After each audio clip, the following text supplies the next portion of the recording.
देखिए, आज का जो टॉपिक हम डिस्कस कर रहे हैं, वो टॉपिक है अर्थशास्त्र। यानी अर्थशास्त्र का जो टॉपिक है, व्यष्टि अर्थशास्त्र, यानी कि माइक्रो इकोनॉमी।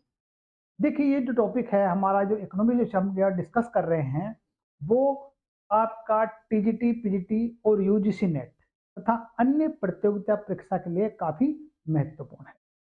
देखिए, इसके अंतर्गत पहला जो प्रश्न है, देखिए आप जो है, अर्थशास्त्र में संस्थित साम्य से क्या तात्पर्य है।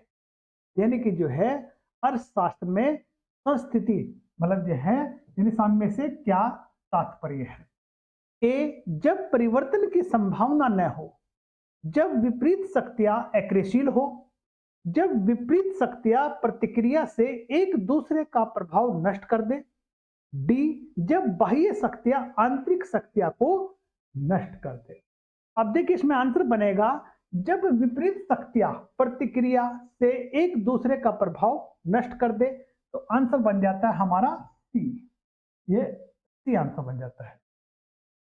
अब देखिए, अगर हम साम्य की बात करते हैं, साम्य से तात्पर्य है, यानी साम्य का जो मतलब है वो देखिए संतुलन की अवस्था या विश्राम की अवस्था से है। यानी कि साम्य से जो तात्पर्य है संतुलन की अवस्था या विश्राम की अवस्था से है। सामान्यतः जब एक ही विषय या वस्तु पर क्रियाशील होने वाली दो परस्पर विरोधी शक्तियां परस्पर संतुलित हो जाए, तो वह वस्तु जिस पर भी ये शक्तियां कार्य कर रही थी या फिर यह संस्थित अवस्था में कही जाएगी। देखिए, आंसर बना इस प्रकार, इसका सी आंसर बन जाता है। नेक्स्ट, ग्रिफन वस्तुओं के संदर्भ में क्या स्थिति रहती है। अब देखिए, ग्रिफन वस्तुओं के बारे में क्या स्थिति रहती है, यह बताना है आपको। अब देखिए, धनात्मक आय प्रभाव प्रतिस्थापन प्रभाव से अधिक होता है, ऋणात्मक आय प्रभाव प्रतिस्थापन प्रभाव से अधिक होता है। आय प्रभाव प्रतिस्थापन प्रभाव धनात्मक होते हैं, आय प्रभाव या प्रतिस्थापन प्रभाव ऋणात्मक होते हैं। देखिए, आंसर बनेगा इसका बी, यानी कि ऋणात्मक आय प्रभाव प्रतिस्थापन प्रभाव से अधिक होता है, तो आंसर बन जाता है इसका बी। अब देखिए, अगर कीमत प्रभाव आय प्रभाव या प्रतिस्थापन प्रभाव का योग होता है, मतलब सिंपल से देखिए, यानी कि जो है कीमत प्रभाव आय प्रभाव तथा प्रतिस्थापन प्रभाव का योग होता है। ग्रिफन वस्तुओं में या ग्रिफन वस्तुओं के संबंध में कीमत प्रभाव ऋणात्मक होता है। क्या होता है, यानी ग्रिफन वस्तुओं के संबंध में कीमत जो प्रभाव जो है वो ऋणात्मक होता है, और ग्रिफन वस्तुओं के लिए आय तथा प्रतिस्थापन प्रभाव दोनों ही ऋणात्मक होते हैं।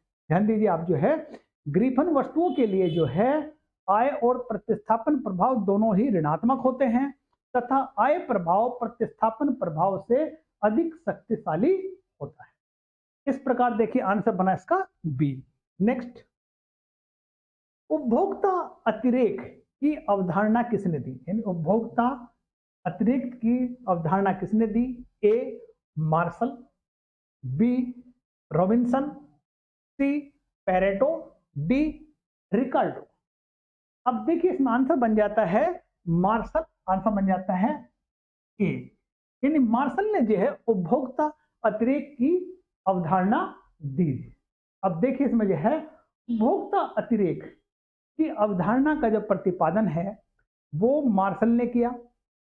एक उपभोक्ता वस्तु की जितनी कीमत देना चाहता है, यानी एक उपभोक्ता वस्तु की जितनी कीमत देना चाहता है और वास्तव में वह जितनी कीमत देता है, यानी देखिए, उपभोक्ता एक वस्तु की जितनी कीमत देना चाहता है तथा वास्तव में वह जितनी कीमत देता है, उनके अंतर को जो है उपभोक्ता अतिरेक कहते हैं या कंज्यूमर सरप्लस कहते हैं। समझ गए इस बात को, मतलब जो है, यानी सिंपल सी बात देखिए आप, जो है जब उपभोक्ता किसी वस्तु की जितनी कीमत देना चाहता है और तथा वास्तव में वह जितनी कीमत देता है, तो अब देखिए इन दोनों के अंतर को जो है उपभोक्ता अतिरेक कहते हैं। यानी मार्शल द्वारा प्रतिपादित यह अवधारणा न केवल करारोपण तथा उत्पादन अपितु कीमत नीति और आर्थिक नीतियों के निर्धारण की दृष्टि से भी महत्वपूर्ण है। तो इस प्रकार आंसर बन गया ए। नेक्स्ट, एक समुत्पादक यानी समुत्पादक या समुत्पाद वक्र एक सीधी रेखा होगी यदि आगत, यानी कि देखिए एक समुत्पाद वक्र सीधी रेखा होगी यदि आगत पूर्ण स्थापन है, स्थिर अनुपात में प्रयोग होते हैं, खराब स्थानापन है, अच्छे स्थानापन है। अब देखिए इसमें आंसर बनेगा आपका पूर्ण स्थानापन है, आंसर बन जाता है ए। अब देखिए जब उत्पादन में प्रयुक्त दोनों साधन पूर्णतः स्थानापन हो, अर्थात वस्तु की एक निश्चित मात्रा केवल पूंजी के प्रयोग के द्वारा या फिर श्रम के प्रयोग के द्वारा श्रम तथा पूंजी के अपरिमित संयोग के द्वारा प्राप्त की जा सके तो सम उत्पाद वक्र सीधी रेखा में होगा। मतलब एक बार और समझिए आप, जो है जब उत्पादन में प्रयुक्त दोनों साधन पूर्णतः स्थानापन हो, अर्थात वस्तु की एक निश्चित मात्रा केवल पूंजी के प्रयोग के द्वारा या फिर यानी केवल पूंजी के प्रयोग के द्वारा या फिर कह सकते हैं श्रम के प्रयोग द्वारा या फिर कह सकते हैं श्रम तथा पूंजी के अपरिमित संयोग के द्वारा प्राप्त की जा सके तो सम उत्पाद वक्र सीधी रेखा में होगा। तो आंसर बना ए।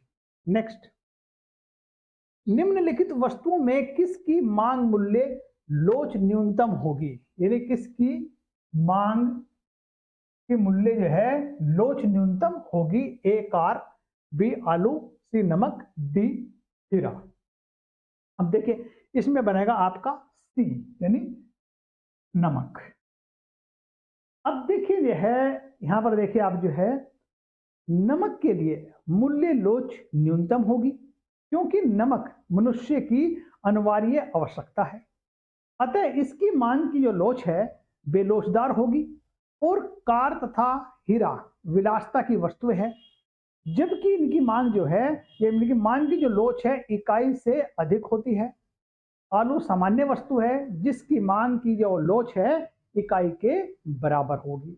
इस प्रकार आंसर बना सी। नेक्स्ट, दीर्घ अवधि में पूर्ति की लोच ए अत्यधिक बेलोचदार होगी, बी अधिक लोचदार होगी, सी पूर्ण लोचदार होगी, डी स्थिर होगी। अब देखिए इसके अंतर्गत देखिए आंसर बनेगा इसमें देखिए अगर हम बात करते हैं यानी कि जो है दीर्घ काल में जो है समय अवधि है, यानी दीर्घ काल में या दीर्घ काल वह समय अवधि है जिसमें सभी उत्पादन के साधन को यथेष्ट मात्रा में घटाया बढ़ाया जा सकता है। इस दीर्घ अवधि में फर्म नए प्लांट लगा सकती है या फिर जो है कह सकते हैं हम जो है पुराने संयंत्रों को त्याग सकती है। इसके अतिरिक्त दीर्घ काल में उद्योग में नई फर्में प्रवेश कर सकती है और पुरानी फर्में हानि की स्थिति में उद्योग को छोड़ सकती है।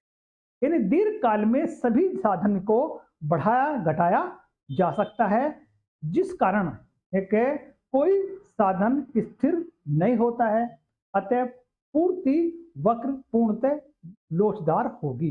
यानी वक्र पूर्ति वक्र पूर्णतः लोचदार होगी, यानी आंसर बना इसका सी। नेक्स्ट, व्युत्पन्न मांग से क्या तात्पर्य है, यानी व्युत्पन्न मांग से क्या तात्पर्य है। अब व्युत्पन्न मांग यानी व्युत्पन्न मांग किसी उत्पादन के साधन की मांग, बी सभी वस्तुओं की सकल मांग, सी सभी प्रभाव या मूल्य प्रभाव के कारण मांग, डी आय प्रभाव कारण मांग। अब देखिए आंसर बनाया गया है किसी उत्पादन के साधन मांग, ये आंसर बन जाता है ए। अब देखिए अगर हम बात करते हैं किसी भी उत्पादन के साधन की जो मांग है व्युत्पन्न मांग होती है क्योंकि यह उस वस्तु की मांग से व्युत्पन्न होती है जिसके निर्माण में उस साधन का प्रयोग हुआ है। मतलब एक बार फिर देखिए किसी उत्पादन के साधन की जो मांग है व्युत्पन्न मांग कहलाती है क्योंकि यह उस वस्तु की मांग से व्युत्पन्न हुई है या होती है जिसके कारण से उस साधन में प्रयोग हुआ है। तो आंसर बना ए।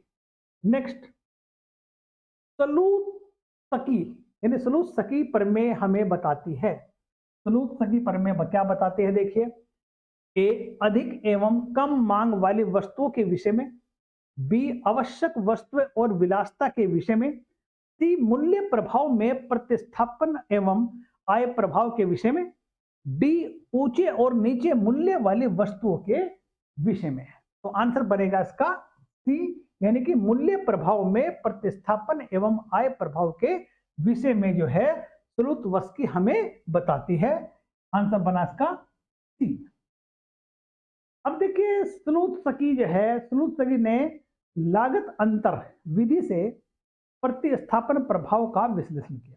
यानी देखिए, सलूत्सकी ने जो है लागत अंतर विधि से प्रतिस्थापन प्रभाव का विश्लेषण किया और इसके तहत उन्होंने कीमत प्रभाव की या कीमत प्रभाव को आय प्रभाव तथा प्रतिस्थापन प्रभाव का योग माना है और तथा कीमत प्रभाव को आय प्रभाव तथा प्रतिस्थापन प्रभाव में विभाजित करने की रीति का प्रतिपादन किया।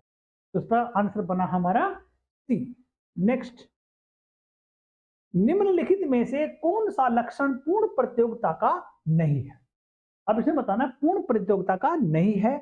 वस्तु एकरूपता, बी मूल्य समानता, सी उत्पादों की अधिक संख्या, डी क्रेताओं की कम संख्या। देखिए, आंसर बनेगा इसमें डी क्रेताओं की कम संख्या। तो आंसर बन जाता है डी। ये जो है पूर्ण प्रतियोगिता नहीं है, पूर्ण प्रतियोगिता लक्षण नहीं है। अब देखिए, यहां पर देखिए पूर्ण प्रतियोगिता के जो लक्षण है कौन कौन से हैं। देखिए, कुछ लक्षण मैं बताता हूं आपको, जो है क्रेता और विक्रेताओं की अधिक संख्या, यानी क्रेता और विक्रेताओं की अधिक संख्या, स्वतंत्र निर्णय, वस्तुओं की एकरूपता या फिर कह सकते हैं वस्तु विभेद का अभाव, बाजार में पूर्ण ज्ञान, फर्मों की स्वतंत्र प्रवेश या बहिर्गमन, उत्पादन के साधनों में पूर्ण गतिशीलता, वस्तुओं के परिवहन लागत और विक्रय लागत का अभाव। अब देखिए, कुछ ये जो है स्थिति है, लक्षण है, वो पूर्ण प्रतियोगिता के लक्षण है। देखिए, नेक्स्ट क्वेश्चन देखिए आपका, प्रतिस्थापन लोच की अवधारणा किसने प्रस्तुत की? ए हिक्स, बी मार्शल, सी रॉबिन्सन, डी जे के मेहता। आंसर बनेगा इसका हिक्स, यानी आंसर बन जाता है इसका ए। अब देखिए, जो है प्रतिस्थापन लोच की जो अवधारणा है वो हिक्स ने प्रस्तुत की थी। यानी कि दो वस्तुओं में प्रतिस्थापन लोच इस बात का निर्देश करती है कि एक वस्तु की स्थानापन्नति और दूसरी वस्तु के द्वारा किसी भी सीमा तक हो सकती है, जबकि उपभोक्ता की कुल संतुष्टि में कोई परिवर्तन न हो। तो आंसर बना इसका ए। नेक्स्ट, यह विचार किसने दिया कि लाभ अन्वेषण करने का पुरस्कार है? यानी कि याद है, लाभ जो है अन्वेषण करने का पुरस्कार है। ए क्लार्क, बी नाइट, सी जोसेफ सेम्प्यूटर ने, डी मार्शल ने। देखिए, इसमें बनेगा आपका जोसेफ सेम्प्यूटर। आंसर बनेगा सी। अब देखिए, प्रसिद्ध अर्थशास्त्री जोसेफ सेम्प्यूटर के अनुसार उद्यमकर्ता का प्रमुख कार्य अर्थव्यवस्था में नव परिवर्तन करना ही है और इस कार्य के बदले ही उसे लाभ प्राप्त होता है। तो आंसर बना हमारा सी। नेक्स्ट, यदि कोई उत्पादन का साधन केवल एक ही प्रयोग में लाया जा सकता है, यानी यदि कोई उत्पादन का साधन केवल एक ही प्रयोग में लाया जा सकता है तो उसकी अवसर लागत क्या होगी? देखिए, अवसर लागत की बात कर रहा, एक, शून्य, अनंत या बहुत कम की बात हो रही। तो देखिए, इसमें जो है आंसर बनेगा आपका, यानी कि ये बन जाता आंसर से इसका, ये बन जाता आपका शून्य, यानी बी आंसर बन जाता है। अब देखिए, यहां पर देखिए बात जो है, यानी कि मुद्रा की जो है वह मात्रा जो कोई एक सर्वश्रेष्ठ वैकल्पिक प्रयोग में प्राप्त कर सकती है। यानी मुद्रा की वह मात्रा जो कोई एक सर्वश्रेष्ठ वैकल्पिक प्रयोग में प्राप्त की जा सकती है अवसर लागत कहलाती है। मतलब मुद्रा की वह मात्रा जो कोई इकाई सर्वश्रेष्ठ वैकल्पिक प्रयोग में प्राप्त की जा सकती है उसे लागत यानी कि उसे अवसर लागत कहते हैं। यदि उत्पादन के साधन केवल एक ही प्रयोग में लाया जा सकता है अर्थात उनका अन्य कोई विकल्प शून्य है तो अवसर लागत भी शून्य है। तो देखिए आंसर बना इसका बी। नेक्स्ट, तटस्थ वक्र उस समय असामान्य रूप का होगा जब चयन की समस्या बीच होगी। ए स्थानापन्न वस्तुओं के, बी उपभोग और बचत के, सी प्रतिभूति से प्राप्त आय और जोखिम, डी उपभोग वस्तुओं और सेवाओं। आंसर बनेगा सी, प्रतिभूतियों से प्राप्त आय और जोखिम। आंसर बन जाता है सी। अब देखिए इसमें जो है प्रतिभूति से प्राप्त आय तथा जोखिम की स्थिति में तटस्थ वक्र असामान्य रूप से अर्थात धनात्मक होगा, क्योंकि जोखिम में जितनी वृद्धि होगी आय में वृद्धि की संभावना भी उतनी ही अधिक होगी। स्थानापन्न वस्तुएं, उपभोग तथा बचत और उपभोग वस्तुएं तथा सेवाओं, इन सभी स्थितियों में अनधिमान वक्र या तटस्थ वक्र जो है सामान्य प्रकार का अर्थात बाएं से दाएं नीचे की ओर गिरता हुआ होगा। तो आंसर बना इसका सी। नेक्स्ट, सामान्य लाभ एक अंग है अवसर लागत, वास्तविक लागत, स्पष्ट लागत, सन्निहित लागत। देखिए आंसर बनेगा सन्निहित लागत। आंसर बन जाता है डी। अब देखिए इसमें जो है हम बात करते हैं सामान्य लाभ उत्पादक के अवसर लागतें या हस्तांतरण आय होते हैं। यानी कि सामान्य लाभ जो है उत्पादक की अवसर लागतें या हस्तांतरण आय होती है और अन्य उत्पादक सेवाओं अन्य अवसर लागत के समान वे भी उत्पादन के अस्पष्ट लागतों और सन्निहित लागतों में सम्मिलित किए जाते हैं। देखिए आंसर बना इसका डी। नेक्स्ट, असामान्य लाभ निम्न में से कब नहीं होता। यानी असामान्य लाभ कब नहीं होता। ए लघु काल अवधि में, बी एकाधिकार प्रतियोगिता में, जब नई फर्में के परिवेश पर प्रतिबंध हो, पूर्ण प्रतियोगिता या दीर्घ अवधि की बात करते। तो आंसर बनेगा इसका डी, यानी पूर्ण प्रतियोगिता एवं दीर्घ अवधि में। आंसर बन जाता है डी। यानी असामान्य लाभ कब नहीं होता तो वह पूर्ण प्रतियोगिता या दीर्घ अवधि में। देखिए मैं पहले डिस्कस कर रखा इसको जो है। तो देखिए इसका आंसर बन गया आपका डी। आंसर बन जाता है। नेक्स्ट क्वेश्चन देखिए आपका जो है एंजिल वक्र निम्न में से किसके संबंध को दर्शाता है। एंजिल वक्र यानी एंजिल वक्र किसके मतलब संबंध को दर्शाता है। ए मूल्य एक वस्तु की मांगी गई मात्रा, आय और एक वस्तु की मांगी गई मात्रा, सी आय और मूल्य, डी आय और अन्य वस्तुओं की मांगी गई मात्रा। देखिए इसमें आंसर बन जाता है वो बन जाता है बी, आय और एक वस्तु की मांगी गई मात्रा। तो आंसर बन जाता है बी। अब देखिए मतलब ये एक एंजिल वक्र एक वस्तु विशेष की मांगी गई मात्रा तथा उपभोक्ता की आय के बीच संबंध को प्रदर्शित करती है। मतलब देखिए एक एंजिल वक्र जो है एक वस्तु विशेष की मांगी गई मात्रा तथा उपभोक्ता की आय के बीच संबंध को बताता है या प्रदर्शित करता है।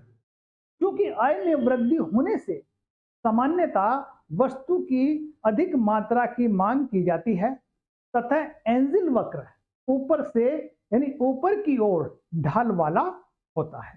तो आंसर बना बी। नेक्स्ट, प्रथम चरण का मूल्य विभेद कब कहा जाता है।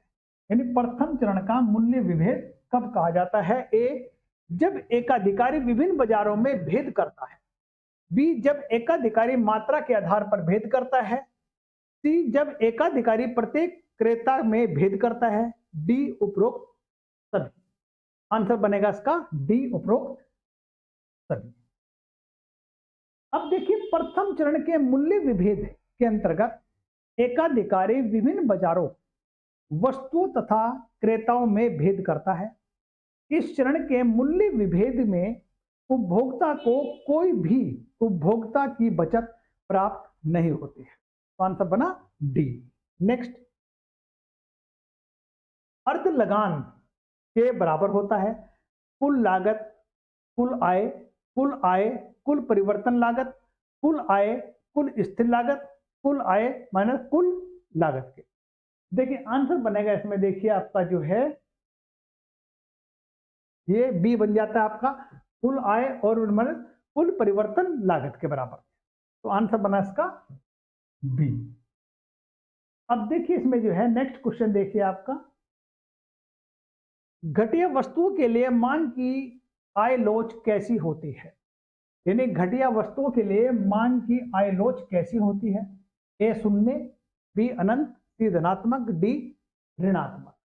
अब देखिए आंसर बनेगा इसका ऋणात्मक, यानी डी आंसर बन जाता है। अब कहने मतलब देखिए घटिया वस्तुओं के लिए मांग की जो आय लोच ऋणात्मक होती है, अर्थात आय बढ़ने पर हीन वस्तुओं की मांग घटती है और आय घटने पर इन वस्तुओं की मांग बढ़ती है। तो आंसर बना इसका डी।